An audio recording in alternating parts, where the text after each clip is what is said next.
Hello साथियों, स्वागत है आपका आपके अपने YouTube चैनल दिसार GKGS क्लासेस में। दोस्तों, आप सब लोग कैसे हैं? आशा करते हैं आप सब लोग अच्छे होंगे, स्वस्थ होंगे और मस्त होंगे। दोस्तों, हम रेलवे प्रीवियस ईयर साइंस के प्रैक्टिस सेट आपको करवा रहे हैं, जिसमें केमिस्ट्री का ये प्रैक्टिस सेट नंबर 8 होने वाला है। इसके पहले हमने आपको 7 सेट करवा दिए हैं। यदि आपने वह वीडियो नहीं देखा है तो हमने सबकी प्लेलिस्ट बना दी है।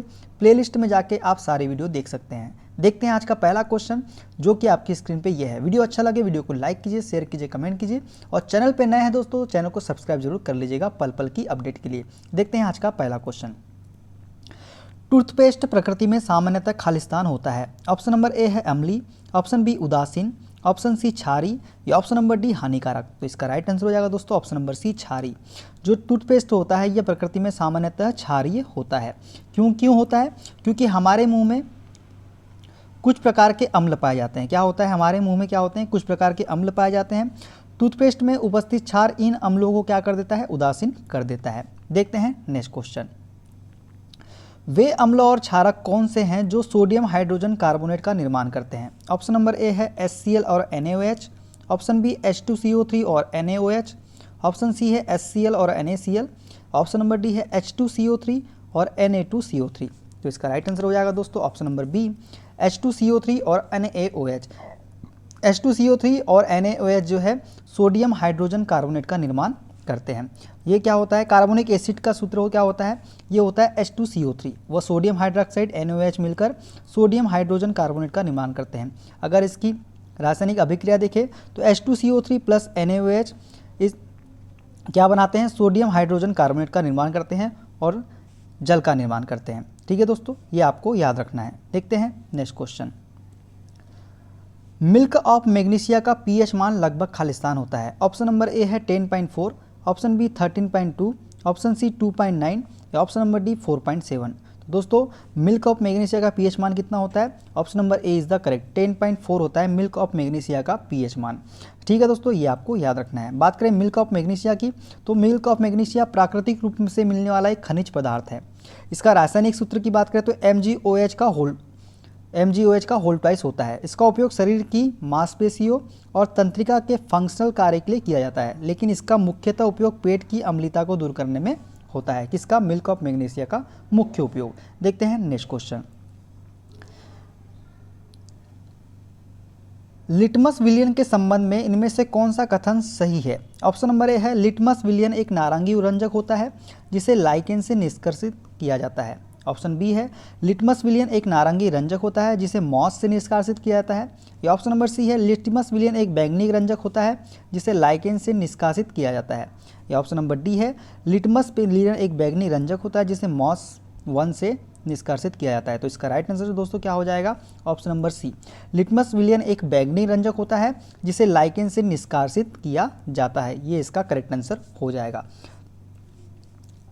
अब बात करें दोस्तों लिटमस प्लेकर पे उसकी, तो यह बैंगनी रंजक होता है जिसे लाइकेन से निष्कर्षित किया जाता है। आसुत जल में इसका रंग माव या नीत सोन होता है। क्या होता है? माव की तरह होता है।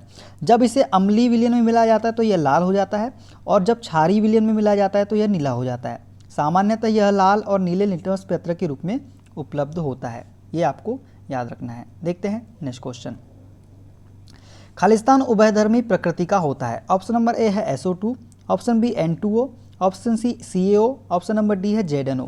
तो इसका राइट आंसर हो जाएगा दोस्तों ZnO। क्या होगा? ZnO। जिंक ऑक्साइड जो है उभयधर्मी प्रकृति का होता है। कौन कौन से? जो धातु ऑक्साइड अम्लीय और क्षारीय दोनों प्रकार के व्यवहार प्रकट करते हैं उन्हें क्या कहते हैं? उभयधर्मी ऑक्साइड कहते हैं। उभयधर्मी ऑक्साइड कौन कौन से हैं? एल्युमिनियम ऑक्साइड Al2O3 और जिंक ऑक्साइड ZnO। ये क्या है? उभयधर्मी ऑक्साइड है। ठीक है दोस्तों, देखते हैं नेक्स्ट क्वेश्चन। उत्कृष्ट गैसों को न्यूलैंड के अष्टक के सिद्धांत में क्यों शामिल नहीं किया गया था? ऑप्शन नंबर ए है ये तत्व उस समय ज्ञात नहीं थे, ऑप्शन बी ये तत्व अक्रिय होते हैं, ऑप्शन नंबर सी है ये तत्व अष्टक सिद्धांत का पालन नहीं करते, या ऑप्शन नंबर डी ये तत्व अष्टक नियम का पालन नहीं करते। तो इसका राइट आंसर क्या हो जाएगा दोस्तों? इसका राइट आंसर हो जाएगा दोस्तों ऑप्शन नंबर ए, ये तत्व उस समय ज्ञात नहीं थे। ठीक है दोस्तों, इसलिए इन्हें शामिल नहीं किया गया था। ठीक है, उत्कृष्ट गैसों को न्यूलैंड के अष्टक सिद्धांतों में शामिल नहीं किया गया क्योंकि ये तत्व उस समय ज्ञात नहीं थे। 1866 में अंग्रेज वैज्ञानिक जॉन न्यूलैंड ने ज्ञात तत्वों को परमाणु द्रव्यमान के आरोही क्रम में व्यवस्थित किया था। कौन से क्रम में? परमाणु द्रव्यमान के आरोही क्रम में किसने व्यवस्थित किया था? जॉन न्यूलैंड ने। ये आपको याद रखना है। उन्होंने सबसे कम परमाणु द्रव्यमान वाले तत्व हाइड्रोजन से आरंभ किया तथा 56वें तत्व थोरियम पर इसे समाप्त किया। ठीक है दोस्तों, तो न्यूलैंड के समय में कितने ज्ञात तत्व थे? 56वें तत्व तक पर थोरियम पर इसे समाप्त किया था। उन्होंने क्या पाया कि उन्होंने पाया कि एक तत्व से शुरू करने पर अगले 8वें तत्व के गुणधर्म पहले तत्व के समान होते हैं। उन्होंने ये पाया था। ठीक है, तो जॉन न्यूलैंड ने। ये आपको याद रखना है। देखते हैं नेक्स्ट क्वेश्चन।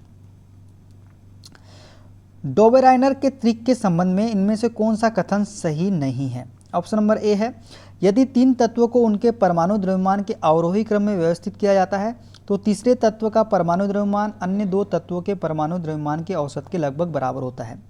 ऑप्शन बी है, कैल्शियम बेरिलियम आयोडीन डोबेराइनर त्रिक बनाते हैं। यदि 3 तत्वों को उनके परमाणु द्रव्यमान के आरोही क्रम में व्यवस्थित किया जाता है तो मध्य तत्व का परमाणु द्रव्यमान अन्य 2 तत्वों के परमाणु द्रव्यमान के औसत के लगभग बराबर होता है। ऑप्शन नंबर डी है, लिथियम सोडियम और पोटेशियम डोबेराइन त्रिक बनाते हैं। तो इसका सही कथन कौन सा नहीं हो जाएगा? सही कथन ये हो जाएगा ऑप्शन नंबर ए, ये सही कथन नहीं है। ठीक है दोस्तों, अब देखते हैं क्यों नहीं है सही। दोस्तों, जो आवास सारणी के इतिहास में जर्मन वैज्ञानिक डोबेराइनर थे, 3 तत्वों का त्रिक बनाया जिन्हें परमाणु द्रव्यमान के आरोही क्रम में रखने पर बीच वाले तत्व का परमाणु द्रव्यमान अन्य 2 तत्वों के परमाणु द्रव्यमान का लगभग क्या होता था? औसत होता था। इस नियम को डोबेराइनर का त्रिक नियम कहते हैं। अब उदाहरण की बात करें तो लिथियम सोडियम और पोटेशियम, ठीक है, कैल्शियम स्ट्रांसियम बेरियम, ठीक है, क्लोरीन ब्रोमीन और आयोडीन, ये क्या है? त्रिक नियम। त्रिक के अनुसार जो बनाया था 3 तत्वों का त्रिक, इसके हिसाब से है। कौन कौन से? सोडियम, लिथियम, पोटेशियम, ये त्रिक नियम के अंतर्गत है। कैल्शियम स्ट्रांसियम बेरियम, ये भी त्रिक नियम है। क्लोरीन ब्रोमीन आयोडीन, ये भी त्रिक नियम के अंतर्गत आते हैं। देखते हैं नेक्स्ट क्वेश्चन। मेंडलीव की आवास सारणी ने तत्वों के परमाणु द्रव्यमान और उनके खालिस्तान के बीच के संबंधों का परीक्षण किया था। ऑप्शन नंबर ए है केवल रासायनिक गुणधर्मों, ऑप्शन बी केवल भौतिक गुणधर्मों, ऑप्शन सी रंग, या ऑप्शन नंबर डी भौतिक और रासायनिक गुणधर्मों दोनों का। तो इसका राइट आंसर हो जाएगा दोस्तों ऑप्शन नंबर डी, भौतिक और रासायनिक गुणधर्मों दोनों का परीक्षण किया था मेंडलीव की आवास सारणी ने। ठीक है दोस्तों, देखते हैं नेक्स्ट क्वेश्चन। दूसरे आवर्त के तत्वों के लिए कौन सा कथन सही है? ऑप्शन नंबर ए, इनमें समान संख्या में संयोजकता इलेक्ट्रॉन होते हैं लेकिन इनमें समान संख्या में कोष नहीं होते। ऑप्शन बी, इनमें समान संख्या में संयोजकता इलेक्ट्रॉन नहीं होते लेकिन इनमें समान संख्या में कोष होते हैं। ऑप्शन सी है, इनमें समान संख्या में संयोजकता इलेक्ट्रॉन नहीं होते और इनमें समान संख्या में कोष नहीं होते। और ऑप्शन नंबर डी है, इनमें संयोजकता इलेक्ट्रॉनों की संख्या समान होती है, इनमें कोषों की संख्या भी समान होती है। तो इसका कौन सा कथन सही हो जाएगा? ऑप्शन नंबर बी इसका करेक्ट हो जाएगा। क्या हो जाएगा? बी इसका करेक्ट हो जाएगा। इनमें समान संख्या में संयोजकता इलेक्ट्रॉन नहीं होते लेकिन इनमें समान संख्या में क्या होते हैं? कोष होते हैं। तो B is the correct answer. ठीक है दोस्तों, देखते हैं नेक्स्ट क्वेश्चन। निम्न में से कौन सा गुणधर्म आवर्त सारणी में तत्वों की स्थिति के अधीन नहीं होता है? ऑप्शन नंबर ए है संयोजकता, ऑप्शन बी परमाणु आकार, ऑप्शन सी तत्व का रंग, या ऑप्शन नंबर डी बाह्यतम कोष में मौजूद इलेक्ट्रॉन। तो इसका राइट आंसर हो जाएगा दोस्तों ऑप्शन नंबर सी, तत्व का रंग। तत्व का रंग का गुणधर्म जो है आवर्त सारणी में तत्वों की स्थिति के अधीन नहीं होता है। ठीक है दोस्तों, किसी तत्व के रंग का गुणधर्म आवर्त सारणी में तत्वों की स्थिति के अधीन नहीं होता है। आवर्त सारणी रासायनिक तत्वों को उनकी संगत विशेषताओं के साथ एक सारणी के रूप में दर्शाने की एक व्यवस्था है जिसमें रासायनिक तत्व परमाणु क्रमांक के बढ़ते क्रम में सजाए गए होते हैं जिन्हें प्राथमिक समूह द्वितीयक समूह के रूप में वर्गीकृत किया गया है। ठीक है दोस्तों, देखते हैं नेक्स्ट क्वेश्चन। एल्कोहल सोडियम के साथ अभिक्रिया करके निम्नलिखित में से किस गैस का निर्माण करता है? ऑप्शन नंबर ए है हाइड्रोजन, ऑप्शन बी कोई गैस निर्मित नहीं होती, ऑप्शन सी ऑक्सीजन, या option number D carbon dioxide. तो दोस्तों एल्कोहल जो है सोडियम के साथ अभिक्रिया करके हाइड्रोजन गैस का निर्माण करता है। Option A is the correct. ठीक है दोस्तों, ये आपको याद रखना है। अब बात करें एल्कोहल सोडियम के साथ अभिक्रिया करके हाइड्रोजन गैस का निर्माण करता है कैसे? Na+2CH3CH2OH is equal to 2CH3CH2O plus Na+H2 hydrogen gas का निर्माण हो रहा है। इसे क्या बोलते हैं? Sodium ethoxide. ये क्या है? ये है सोडियम एथॉक्साइड और हाइड्रोजन गैस का यहाँ पे निर्माण हो रहा है। जब एल्कोहल को, ये एल्कोहल का फॉर्मूला है, एल्कोहल को सोडियम के साथ अभिक्रिया कराई जाती है तो सोडियम एथॉक्साइड का निर्माण होता है जिसमें हाइड्रोजन गैस का निर्माण भी होता है। ठीक है दोस्तों, ये आपको याद रखना है। देखते हैं नेक्स्ट क्वेश्चन।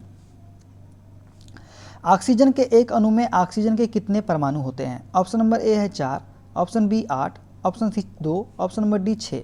तो दोस्तों ऑक्सीजन के एक अणु में ऑक्सीजन के 2 परमाणु होते हैं। कितने होते हैं? 2 परमाणु होते हैं ऑक्सीजन के एक अणु में। देखते हैं नेक्स्ट क्वेश्चन। निम्नलिखित में से किस गैस का उपयोग खाद्य पदार्थों को ऑक्सीकृत होने से रोकने के लिए किया जाता है? ऑप्शन नंबर ए है hydrogen, option B oxygen, option C chlorine या ऑप्शन नंबर डी नाइट्रोजन। तो इसका राइट आंसर दोस्तों क्या हो जाएगा? Option number D nitrogen. Nitrogen gas का उपयोग खाद्य पदार्थों को ऑक्सीकृत होने से रोकने के लिए किया जाता है। D is the correct option. देखते हैं नेक्स्ट क्वेश्चन। अब बात करें खाद्य सामग्री के पैकेटों को ऑक्सीकृत होने बचाने के लिए नाइट्रोजन गैस का उपयोग किया जाता है, क्योंकि नाइट्रोजन गैस एक कम अभिक्रियाशील तत्व है। नाइट्रोजन का मुख्य उपयोग क्या है दोस्तों? अमोनिया तथा नाइट्रोजन युक्त अन्य औद्योगिक रसायनों, उदाहरण के तौर पर देखिए कैल्शियम साइनेमाइड के निर्माण में है। जहां अक्रिय वातावरण की आवश्यकता होती है वहां भी इसका उपयोग होता है, जैसे लोहा और स्टील उद्योग। और अभिक्रियाशील रसायनों के लिए अक्रिय तनुकारी द्रव नाइट्रोजन का उपयोग जैविक पदार्थों एवं खाद्य सामग्री के लिए प्रशीतक के रूप में भी क्रायो सर्जरी में होता है। किसमें? अभिक्रियाशील रसायनों के लिए। ठीक है दोस्तों, देखते हैं नेक्स्ट क्वेश्चन। फास्फोरस को पानी में रखा जाता है ताकि खराब होने से बचे, आग पकड़ने से बचे, स्थायित्व सुनिश्चित हो या ऑप्शन नंबर डी बच्चों की पहुंच से दूर रहे। तो इसका राइट आंसर हो जाएगा दोस्तों ऑप्शन नंबर बी आग पकड़ने से बचे। इसलिए फास्फोरस को पानी में रखा जाता है ताकि वह आग पकड़ने से बचा रहे। फास्फोरस को पानी में रखा है ताकि आग पकड़ने से बचे रहे। इसमें दोस्तों जो गंध होती है कैसी होती है? लहसुन जैसी गंध होती है। किसमें? फास्फोरस में। यह विषैला पदार्थ होता है। यह जल में अघुलनशील किंतु कार्बन डाइसल्फाइड CH2 में घुलनशील होता है।